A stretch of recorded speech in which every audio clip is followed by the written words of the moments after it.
এয়া আকাশবাণী তেজপুৰ। আৰম্ভ কৰিবলৈ লৈছোঁ কৃষিভিত্তিক অনুষ্ঠান শিৰলু।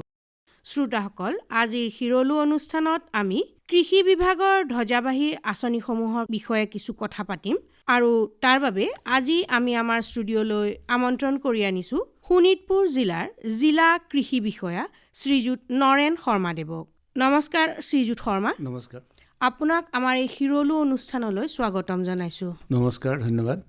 আপোনাৰ পৰা আমি প্ৰথমেই আমাৰ ৰাজ্যৰ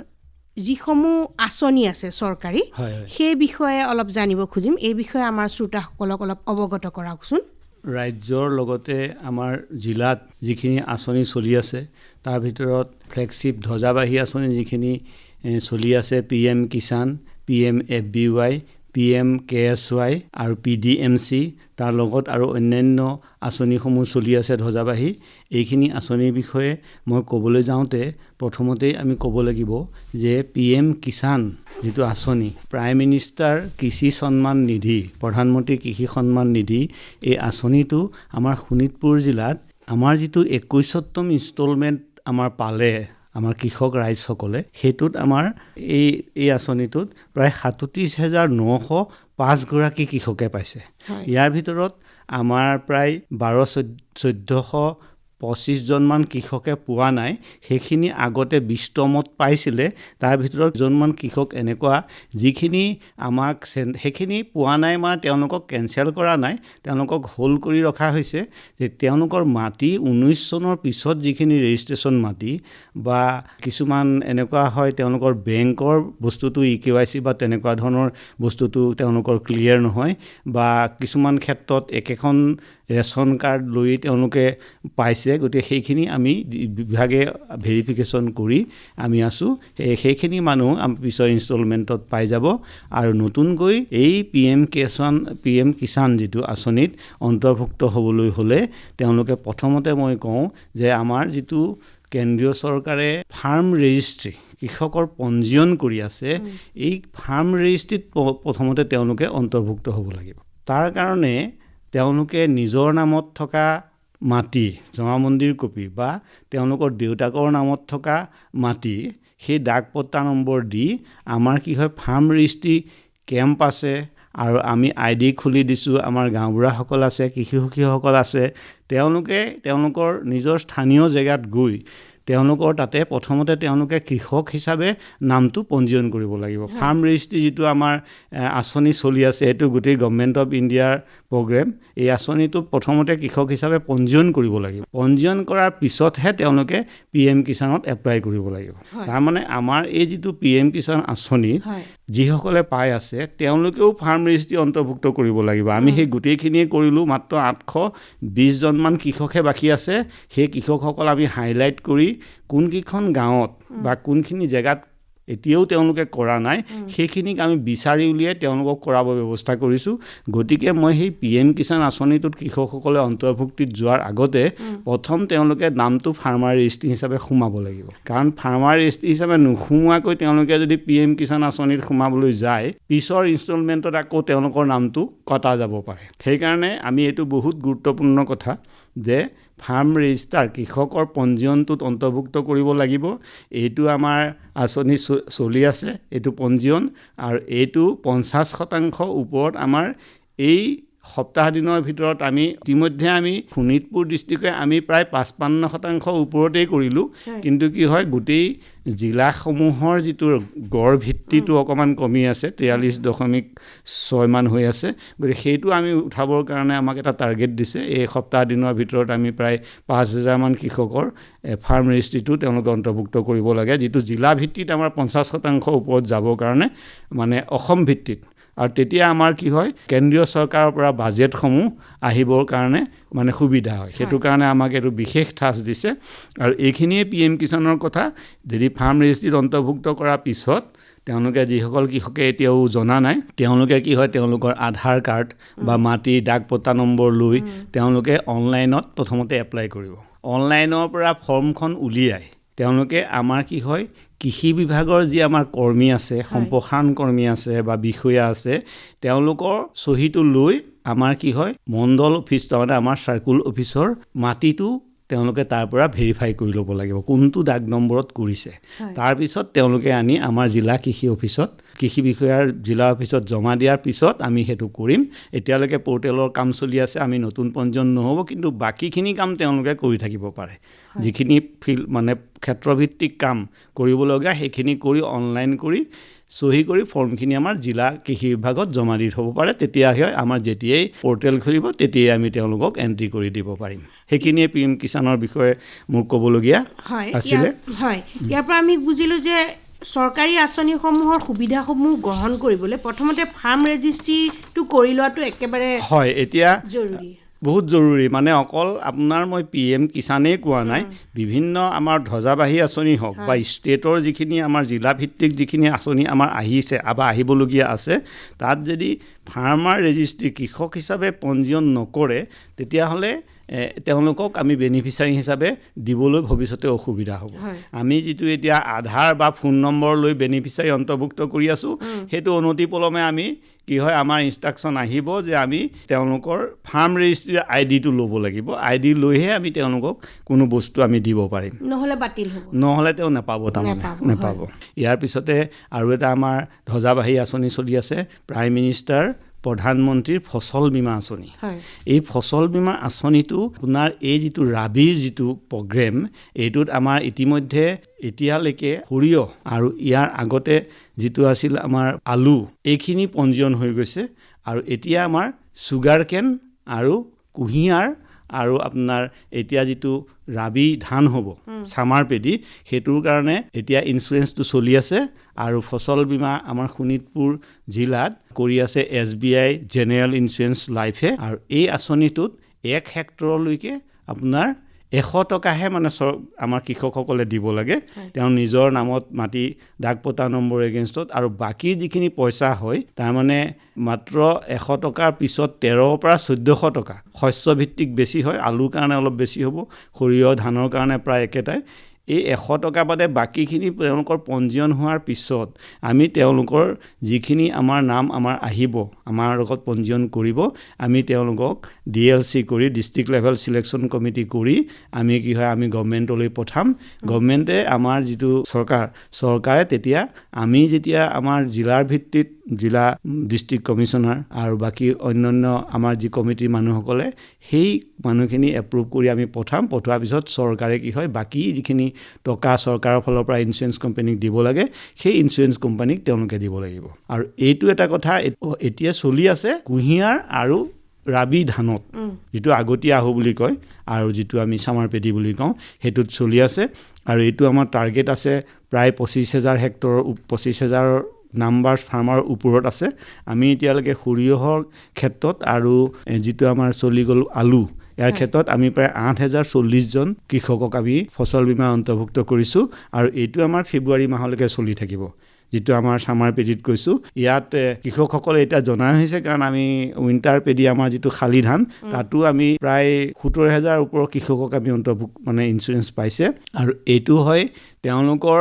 বানপানী আহিলে বা কিবা হ'ব বুলি পেলাই নহয় যোৱাবাৰ আমাৰ যিটো চামাৰ পেডি আছিলে আমাৰ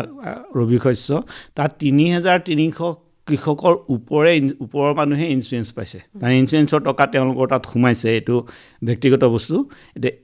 এই বস্তুটো কি হয় তেওঁলোকৰ আমাৰ ইঞ্চুৰেঞ্চ কোম্পানী থাকে আমাৰ যিখিনি জিপিখিনি নটিফিকেশ্যন থাকে আৰু আমাৰ ডিপাৰ্টমেণ্টটো এতিয়া এই আমাৰ খালী ছিজনৰ পৰা 30% ক্ৰপ কাটিং হয় CCE কয় ক্ৰপ কাটিং এক্সপেৰিমেণ্ট সেই ক্ৰপ কাটিংখিনি আমাৰ যিখিনি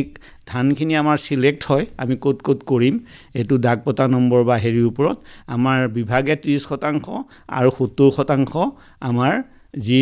আমাৰ কোম্পানী নিয়োগ কৰে ক্ৰপ কাটিঙৰ কাৰণে সেই কোম্পানীয়ে যিটো আমাৰ আহিব উৎপাদন 5 স্কোৱাৰ মিটাৰত 5 বৰ্গ মিটাৰত যিটো উৎপাদন হয় সেই উৎপাদনটো আমাৰ জিলাত যিটো গড় হ'ব তাৰপিছত 5 বছৰৰ উৎপাদনৰ গড় কৰি ডিফাৰেন্স যিটো পাৰ্থক্য হ'ব সেই পাৰ্থক্যটো কৃষকসকলৰ একাউণ্টছত সোমাই যায় তাৰমানে অকল এনেকুৱা যে বানপানী হ'লে বা খৰাং হ'লেহে এইটো পইচাটো পাব তেনেকুৱা নহয় উৎপাদন যদি কিবা কাৰণত কমিও যায় সেইটো কাৰণেও পাব আৰু লোকেলাইজডো আছে তাৰমানে ধৰক এজন কৃষকৰহে 3 বিঘা বা 4 বিঘা মাটি ধৰক পোকে বা বেমাৰে খাই হঠাৎ নষ্ট কৰি পেলালে তেতিয়া আমাৰ লগে লগে আমি ইঞ্চুৰেঞ্চ কোম্পানীৰ মানুহ কৃষকসকলে বা আমাৰ যদি কৃষি বিভাগৰ আমাৰ যি বিষয়া কৰ্মী আছে তেওঁলোকক যোগাযোগ কৰিলে আমি 24 ঘণ্টাৰ ভিতৰত গৈ ইঞ্চুৰেঞ্চ কোম্পানীৰ ফটো উঠাই আমি সেইটো আপলোড কৰিলে তেওঁলোকে তাৰ ক্ষতিপূৰণটো পাবলৈ সক্ষম হ'ব কিন্তু এতিয়ালৈকে এটা কথা উল্লেখ কৰিলোঁ হাতীয়ে নষ্ট কৰা বা বনৰীয়া জীৱ-জন্তুৱে নষ্ট কৰা এইটো ইঞ্চুৰেঞ্চে এতিয়ালৈকে আওতাত অহা নাই ইয়াৰ পিছতে আমাৰ আৰু আঁচনি আছিল আমাৰ যিটো প্ৰাইম মিনিষ্টাৰ ফচল বীমা আঁচনিটোৰ পিছত আমাৰ PM KSY আছে প্ৰাইম মিনিষ্টাৰ কৃষি সিঞ্চয় যোজনা এইটো মাইনৰ ইৰিগেশ্যনৰ জলসিঞ্চনৰ আঁচনি এই প্ৰাইম মিনিষ্টাৰ কৃষি সিঞ্চয় যোজনাটোত আপোনাৰ 1 হেক্টৰলৈকে মাটি তেওঁলোকে ল'ব পাৰে আৰু তেওঁ নিজৰ নামত থাকিব লাগিব আৰু যদি তাতকে কম মাটিও হয় ধৰক 3 বিঘা হয় 1 হেক্টৰত 7.5 বিঘা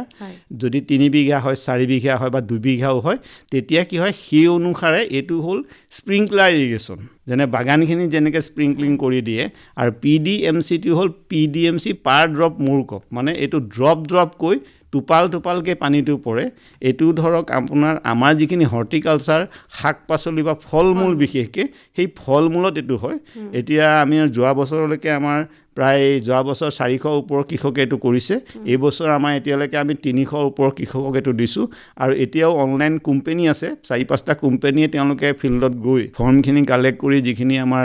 কাগজ দিব লাগে অনলাইনত দিয়ে আমি সেইখিনি স্কুটনি কৰি যিখিনি আমি ঠিক পাওঁ সেইখিনিৰ ওপৰত আমি DLC কৰি পেলাই তেওঁলোকক আমি দিওঁ আৰু এইটোত তেওঁলোকৰ খুব বেছি খৰচা নহয় মাটিৰ পৰিমাণ অনুসাৰে মাটি যদি ধৰক 3 বিঘা 4 বা কম বেছি হয় পৰিমাণটো ধৰক 6 পৰা 8,000 টকা ভিতৰত দিলে 85% সাবসিডি ইয়াত তেওঁলোকে পায় কিন্তু তেওঁলোকৰ নিজৰ বৰিংটো থাকিব লাগিব বাকি স্প্ৰিংকলাৰৰ যিবিলাক পাইপ দিব নজুল দিব স্প্ৰে কৰা সেই গোটেই বস্তুখিনি হেৰিয়ে দিব আপোনাৰ বিভাগে দিব কিন্তু তেওঁলোকৰ নিজা বৰিংটো থাকিব লাগিব আৰু তেতিয়া তেওঁলোকে এইটোত লাভৱান হ'ব পাৰিব যেকে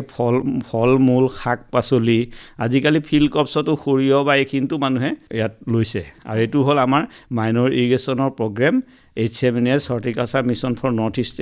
ইণ্ডিয়াৰ কাৰণে মানে উত্তৰ পূৰ্বাঞ্চলৰ কাৰণে এই মিছনৰ আণ্ডাৰত এইটো চলি আছে prime minister PM KSY prime minister কৃষি সিঞ্চয় যোজনা যিটো এইটো চলি আছে আৰু এইটোত বহুতখিনি কৃষকে লাভৱান হৈছে আৰু এতিয়াও আমি ভাবিছোঁ আমি ফেব্ৰুৱাৰী মাৰ্চ মাহৰ ভিতৰত আৰু প্ৰায় 600-700 কৃষকক আমি দিবলৈ সমৰ্থ হ'ম ইয়াতে আহোঁ আমি আৰু এটা আমাৰ ধ্বজাবাহী আঁচনি আপোনাৰ SMEM submission on agri mechanisation এই SMEM আঁচনিটো আমাৰ ইঞ্জিনিয়াৰিং বিভাগে তেওঁলোকে কাৰ্যকৰী কৰি আছে আমাৰ কৃষি অভিযান্ত্ৰিক বিভাগে এইটোৰ অধীনত তেওঁলোকে VLFMB বুলি কয় village level farm machinery bank এইটোৰ পৰা কি হয় 10 লাখ টকালৈকে তেওঁলোকক সাবসিডি দিয়ে এইটো 10 লাখ টকাটো 10 লাখ টকাটোত তেওঁলোকে অকল ট্ৰেক্টৰ পাৱাৰ টিলাৰ বা কি ল'ব সেইটো আমাৰ নিৰ্বাচনটো আমাৰ হিতাধিকাৰীয়ে কৰিব কিন্তু ইয়াত 10% হে কৃষকে দিব আৰু 90% কি হয় বিভাগে দিয়ে যেটো আমাৰ SMEM আঁচনি মেকানাইজেশ্যন আঁচনি চলি আছে এইটো বিষয়ে অলপ বহলাই কৈ দিওকচোন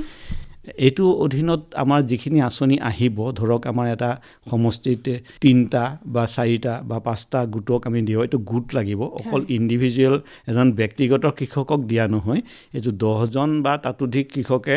এটা ASG মানে এগ্ৰিকালচাৰ সাৰ্ভিসেছ গ্ৰুপ কৃষি সেৱা গোট বনাই তেওঁলোকে যদি 2-3 বছৰৰ পৰা একেলগে খেতি কৰি আহিছে তেতিয়া হলে তাৰ এগেইনষ্টত তেওঁলোকে আমাক এপ্লাই কৰিব জিলা কৃষি বিভাগক তেওঁলোকে এপ্লাই কৰিলে আমি কি হয় জিলা কৃষি বিভাগৰ পৰা তেওঁলোকক এখন সাৰ্টিফিকেট দিম যে তেওঁলোকে এই কৃষি ক্ষেত্ৰত একেলগে কাম কৰি আছে সেই 10 জনৰ গৈ তেওঁলোকে একেলগে কি হয় আমাৰ জিলা কৃষি অভিযান্ত্ৰিক বিভাগত তেওঁলোকে দৰখাস্ত কৰিব লাগিব আৰু যেতিয়া আমাৰ আঁচনিটো আহিব তাৰ পৰা তেওঁলোকৰ সিলেকশন হ'ব আমাৰ ধৰক ডিস্ট্ৰিক্টত 20খন বা 25খন তেনেকুৱা VLFMB গোট এটো অকল মেকানাইজেশ্যন সেই গোটকিটাক সিলেকশন মানে আমাৰ নিৰ্বাচন কৰি তেওঁলোকক দিয়া হ'ব আৰু এইটো হ'ল RIDF-ত আৰু তাৰ পিছতো আমাৰ কিছু আৰু স্কিম আছে আৰু এইটো এই আঁচনি বাদেও আমাৰ PKVY আঁচনি এটা আছিল হেতু আঁচনি অলমোস্ট চলি আছে আৰু NMNF এটা আছে national mission of natural farming এই নেশনেল মিছন অফ নেচাৰেল ফাৰ্মিংটো এটো প্ৰাকৃতিক খেতি মানে নো কি অলপ কক প্ৰাকৃতিক খেতি মানে আমি যিটো এতিয়া বৰ্তমানে আমাৰ ৰাসায়নিক সাৰ ঔষধ বিভিন্ন ধৰণৰ ব্যৱহাৰ কৰি আমি কি হয় পোক বেমাৰ নিয়ন্ত্ৰণ কৰোঁ বা সাৰ প্ৰয়োগ কৰোঁ প্ৰাকৃতিক খেতিটোত আধুনিক কোনো ধৰণৰ এই সাৰ বা ঔষধ ব্যৱহাৰ নহয় মানে আমাৰ ৰাসায়নিকটো নহয় কিন্তু জৈৱিক সাৰ ব্যৱহাৰ হয় জৈৱিক সাৰ যেনেকৈ গোবৰ আছে পচন সাৰ আছে বা ভাৰ্মি কম্পোষ্ট কেঁচু সাৰ আছে সেয়া ব্যৱহাৰ হ'ব আৰু লগতে কি হয় যিখিনি পোক বেমাৰৰ কাৰণে আহিব এইটো জৈৱিকভাৱে নিয়ন্ত্ৰণ কৰিব তাৰমানে ইয়াত কি হয় কেমিকেলি ৰাসায়নিক নিয়ন্ত্ৰণ নাথাকিব তাৰমানে তেওঁলোকক এইটো বায়ু হিচাপত মানে নিয়ন্ত্ৰণ কৰিব আমাৰ কিছুমান অমৃত আছে জীৱামৃত লিভামৃত সেইখিনি আমি ইয়াত বায়ো ৰিচাৰ্চ চেণ্টাৰ বনোৱা হৈছে BRC বায়ো ৰিচাৰ্চ চেণ্টাৰ সেই তাতে এই ঔষধখিনি বনাবলৈ যিখিনি জৈৱিক ঔষধখিনি বনাবৰ কাৰণে আমি প্ৰশিক্ষণ দিয়া হৈছে আৰু তেওঁলোকে 100 কৃষকে এইটো গোটক আমি দিছোঁ 100টা গোটক আমি তেওঁলোকক বনাবলৈ দি তেওঁলোকে সেই ঔষধটো বনাই তেওঁলোকৰ তাতে ব্যৱহাৰ কৰিব জৈৱিক ঔষধখিনি আমি বায়ো ৰিচাৰ্চ চেণ্টাৰ যিটো দিছোঁ তাত মানে 1 লাখ টকালৈকে আমি চৰকাৰে তেওঁলোকক হৈ দিছে যে এই 100জনীয়া কৃষকৰ যিটো গোট তেওঁলোকে নিজৰ জৈৱিক এখন ফাৰ্ম বনাব তাত দুটা আছে এটা বাটাচীপুৰ অঞ্চলত আছে এটা আমাৰ আছে সেউজেই আমাৰ নদুৱাৰত আছে এই গোটকেইটাই কি হয় তেওঁলোকে কোনো ধৰণৰ ৰাসায়নিক সাৰ ব্যৱহাৰ নকৰে জৈৱিক ঔষধ ব্যৱহাৰ কৰিব বায়ু মানে নিম ঔষধ নিমাস্ত আগ্নেয়াস্ত্ৰ এনেকুৱা ধৰণৰ আৰু ঔষধ পাতিখিনি তেওঁলোকেই জৈৱিকভাৱে বনাই তেওঁলোকৰ তাত ষ্ট'ৰ কৰিব আৰু এই ঔষধ তেওঁলোকৰ পৰা নি পেলাই যিখিনি আমাৰ 100জন কৃষকৰ এটা গোট প্ৰত্যেকে নিজে কৰিছে গোটটো কিন্তু 100জনীয়া তেওঁলোকৰ যিখিনি কৃষি উৎপাদিত বস্তু তেওঁলোকে যিখিনি খেতি কৰিছে মানে শাক পাচলি ফল মূল এইখিনি ফিল্ড ক্ৰপছত এতিয়াও ইমান বেছিকৈ প্ৰয়োগ কৰিব পৰা হোৱা নাই সেইখিনি কি হয় এইটো এটা মিছন হিচাপত নেশ্যনেল মিছন অফ মানে নেচাৰেল ফাৰ্মিং প্ৰাকৃতিক কৃষি সেই আমি দুটা গোটক আমি 100 কৃষকক দিছোঁ তাৰ পৰা হয়তো আমাৰ আৰু এক্সটেণ্ড হৈ যাব অহা বছৰলৈ তাত মানে এইটো এটা আমি কৰিছোঁ যে তেওঁলোকে নিজাভাৱে ঔষধ প্ৰস্তুত কৰি ল'ব জৈৱিক ঔষধ সেই ঔষধ ব্যৱহাৰ কৰিব আৰু সেইখিনিকে তেওঁলোকে নিজে খাব আৰু যিখিনি ৰাহি হয় তেওঁলোকে বজাৰত বিক্ৰী কৰিব পাৰিব হয় এইখিনিতে সুধিব খুজিছোঁ যে এই নেচাৰেল ফাৰ্মিং বা প্ৰাকৃতিক কৃষিৰ জৰিয়তে যোনবিলাক ফচল উৎপাদন হয় আপুনি ক'লে যে শাক পাচলি বা ফল মূল এইসমূহৰ বজাৰ মূল্য নিশ্চয় বাকীবিলাক যিবিলাক কেমিকেল বা ৰাসায়নিক দি ব্যৱহাৰ কৰি উৎপাদন কৰা হয় তাতকৈ নিশ্চয় বেছি দাম হয় সেইটো আপুনি ঠিকেই কৈছে দামটো নিশ্চয় বেছি কিন্তু সেইটো থলিৰ পৰা কোনোবাই কিনি আনিলে বা বিশ্বাস কৰি যদি আমি সেই গোটটোৰ ধৰক আমাৰ কিবা কিষাণ মেলা বা কোনোবা আমি দোকানত তেনেকৈ দিওঁ তেতিয়াহে তেওঁলোকে সেইটো কাৰণ যেতিয়ালৈকে এইটো আপোনাৰ পৰীক্ষা কৰা নহ'ব যে এইটো সম্পূৰ্ণ জৈৱিক হৈছে তেতিয়ালৈকে চাৰ্টিফিকেট তেওঁলোকে নাপাব 3 বছৰ বা 4 বছৰলৈ সেইটো তাৰমানে আশে পাশে জেগাৰ পৰাও বৰষুণৰ পানীটো সাৰটো তালৈ গুচি আহিব পাৰে গতিকে তাৰ এটা বেৰিয়াৰ থাকিব সেই বহুতখিনি কাম কৰিবলগীয়া আছে এইটো মাত্ৰ আৰম্ভণিহে দামটো বেছি পাব নিশ্চয় পাব তেওঁলোকৰ ওপৰত বিশ্বাস কৰি বা তেওঁলোকে যদি ষ্টল লগাই সেইটো বিক্ৰী কৰে দাম বেছি নিশ্চয় পাব কিন্তু চাৰ্টিফিকেশ্যন পাবলৈ অৰ্গেনিক সেইটো কাৰণে অকণমান আৰু 2-3 বছৰ কৰিব লাগিব তেওঁলোকে হয় ইয়াৰ পিছতে আমাৰ আছে প্ৰাইম মিনিষ্টাৰ অন্নদাতা সংগ্ৰহ আঁচনি এই অন্ন সংগ্ৰহ আঁচনিটোত আমাৰ কি হয় কৃষকসকলৰ যিটো অন্ন সুৰক্ষা আঁচনি অভিযান চলিছে তাতে কি হয় তেওঁলোকে যিটো তেওঁলোকৰ খৰচ কৰি পেলাই তেওঁলোকে যিটো খেতি বাতি কৰে সেইখিনি যাতে উপযুক্ত মূল্য পাব পাৰে তাৰ কাৰণে আমাৰ কি হয় পেডি প্ৰকিউৰমেণ্ট বা মাষ্টাৰ্ড প্ৰকিউৰমেণ্ট যোৱাবাৰ চলিছে মানে আমাৰ ধানখিনি উপযুক্ত দামত তাৰ মানে আমাৰ MSP যিটো ভাৰত চৰকাৰে ঘোষণা কৰিছে সেইটো হ'ল 2369 টকা এক কুইণ্টল ধানত সেইখিনি ওপৰত আমাৰ এতিয়া শোণিতপুৰ জিলাত আমাৰ এতিয়ালৈকে 5টা food and civil supply centre চলি আছে মানে পেডি প্ৰকিউৰমেণ্ট ধান ক্ৰয় কেন্দ্ৰ নদুৱাৰ চলি আছে মিছামাৰী চলি আছে ঢেকিয়াজুলি চলি আছে বৰচলাত চলি আছে আৰু আসাম মাৰ্কেটিং বৰ্ডেও এটা আছে আৰু তাৰ উপৰিও আমাৰ FCI food and civil supply corporation of ইণ্ডিয়াৰ আৰু তাৰ উপৰিও আমাৰ FCI food and civil supply corporation of ইণ্ডিয়াৰ তেওঁলোকৰ এটা বিন্দুগুৰি চক্ৰত চলি আছে 6টা আৰু 2টা আমাৰ নতুনকৈ ঘোষণা কৰিছে এটা বৰচলাত হ'ব আৰু এটা তেজপুৰত আমি প্ৰপ'জেল দিছোঁ তেজপুৰ ৰেভিনিউ চাৰ্কুলৰ ভিতৰত গতিকে এই আমাৰ যোৱাবাৰ 6টা কেন্দ্ৰ আছিল এইবাৰ আমি আৰু 2টা বাঢ়িছে এইখিনিত আমাৰ প্ৰায় 25,000 500 কুইণ্টল ধানৰ প্ৰকিউৰমেণ্ট টাৰ্গেট আছে, যাতে আমাৰ কৃষকসকলে যিটো উৎপাদন কৰে তেওঁলোকে উপযুক্ত দাম পায়। সেইটো কাৰণে এই পেডি প্ৰকিউৰমেণ্ট আঁচনিটো FCI যেনেকৈ আমাৰ লৈ আছে, আমাৰ ৰাজ্যিক চৰকাৰৰ এইখিনি আমাৰ ফুড এণ্ড চিভিল ছাপ্লাই যিখিনি লৈ আছে সেইখিনি আমাৰ ৰাজ্য চৰকাৰে এইখিনি ধান ক্ৰয় কৰি আছে। এইটো আমাৰ ইয়াতে মিলিং কৰি আমাৰ আঁচনিসমূহতে তাৰমানে ৰাইজক ধানটো দিব, যাতে আমাৰ বাহিৰৰ পৰা আৰু ধান আনিব লগা নহয়। আৰু এইবাৰ আমাৰ টাৰ্গেট প্ৰায় 29,000 ওপৰত আমাৰ এই দুটা চেণ্টাৰ বাঢ়িলে আৰু 3,000 আৰু 2,000 আমাৰ বাঢ়িব, প্ৰায় 29,500 কুইণ্টল আমাৰ হ'ব। আমি আশা কৰিছোঁ যোৱাবাৰ আমাৰ যি টাৰ্গেট আছিল তাতকৈ আমি 107% আমি এচিভ কৰিছিলোঁ ধান মানে প্ৰকিউৰমেণ্টত, ধান যিটো বিক্ৰী কেন্দ্ৰ। আৰু এইবাৰ আমি তেনেকৈ 100% ওপৰত আমি সফলতা লাভ কৰিম বুলি আমি ভাবিছোঁ। ইয়াতে আৰু এটা কথা উল্লেখ কৰিবলগীয়া যে আমাৰ কেন্দ্ৰীয় চৰকাৰে যিটো ধানৰ কুইণ্টলত ৰেট দিছে 2,369 টকা, তাৰ ওপৰত আমাৰ ৰাজ্য চৰকাৰে আকৌ 200 টকা টপ আপ কৰিছে। সেই পইচাটো আমাৰ কৃষকসকলে যেতিয়া কেন্দ্ৰসমূহত ধানটো বিক্ৰী কৰিব, তেওঁলোকৰ পইচাটো যেতিয়া সোমাব একাউণ্টত, তাৰ পিছত আমাৰ ৰাজ্য চৰকাৰৰ 200 টকাকৈ প্ৰতি কুইণ্টলত পইচাটো তেওঁলোকৰ একাউণ্টত সোমাব। এইটো ৰাজ্য চৰকাৰে বিশেষ এটা আঁচনি যে টপ আপ আঁচনি, কেন্দ্ৰীয় চৰকাৰতকৈ 200 টকা বেছিকৈ সোমাব। আৰু ইয়াৰ লগতে মই আৰু এটা কথা উল্লেখ কৰি থওঁ যে সৰিয়হ বিক্ৰীৰ কেন্দ্ৰ আমাৰ যোৱাবাৰ তেজপুৰত আৰু ঢেকীয়াজুলিত আছিলে। তেজপুৰত সিমান ছাকচেছ কৃতকাৰ্য হোৱা নাই। ঢেকীয়াজুলিত আমি 50% আমি 1,000 কুইণ্টলৰ ওপৰত আমাৰ প্ৰকিউৰমেণ্টটো হৈছে। এইবাৰ যিটো আমাৰ কেন্দ্ৰীয় চৰকাৰে আমাৰ ধানৰ যিটো ৰেট দিছে সৰিয়হৰ, সেইটো 6,200 টকা। আৰু যোৱাবাৰ মই এইখিনিতে উল্লেখ কৰিম, যোৱাবাৰ আমাৰ চৰকাৰে 500 টকা আমাৰ ৰাজ্য চৰকাৰে আৰু টপ আপ কৰিছিল সৰিয়হৰ ক্ষেত্ৰত। কিন্তু যোৱাবাৰ সৰিয়হৰ এটা কথা, ধানতকৈ সৰিয়হৰ বৰষুণটো যদি অলপ হৈ থাকে, তাৰমানে আমি চ'ত বহাগৰ আগত আমি প্ৰকিউৰমেণ্ট কৰিব নোৱাৰোঁ, কাৰণ মইচাৰ পাৰ্চেণ্টেজ যিটো পানীৰ পৰিমাণ থাকে, সেই পানীৰ পৰিমাণটো সৰিয়হত কি হয় 8% তলত আহিব লাগে। আৰু সৰিয়হটো এনেকুৱা 3 দিন বৰষুণ দি দিলে 8% সৰিয়হটো 8.5% হয়। কিন্তু এইবাৰ আমি আগতীয়াকৈ প্ৰচাৰ কৰিছোঁ। যোৱাবাৰ কি হৈছিলে, সৰিয়হৰ যিটো দাম আছিল সেই একে দামতে আমাৰ বজাৰতো দাম আছিল। গতিকে কৃষকসকলে বেগিং কৰি আমাৰ গাড়ীত উঠাই নি কেন্দ্ৰলৈ নিয়াতকৈ বজাৰতে বিক্ৰী কৰা বহুত বেপাৰী সোমায়ো লৈ লৈছিল। কিন্তু আমি এইবাৰ আগতীয়াকৈ প্ৰচাৰ কৰিছোঁ, আমি এৱাৰনেছ কেম্প পাতিছোঁ, ৰাইজৰ মাজত প্ৰচাৰ কৰিছোঁ যে এইবাৰ আপোনাৰ 6,200 টকা চৰকাৰী ৰেট আছে, আৰু তাৰ লগত যদি চৰকাৰে টপ আপ কৰে তেতিয়াহ'লেতো আমাৰ 6,500 টকাৰ ওপৰত কুইণ্টল সৰিয়হ যাব। গতিকে কৃষকসকলে বেপাৰীক বা বাহিৰা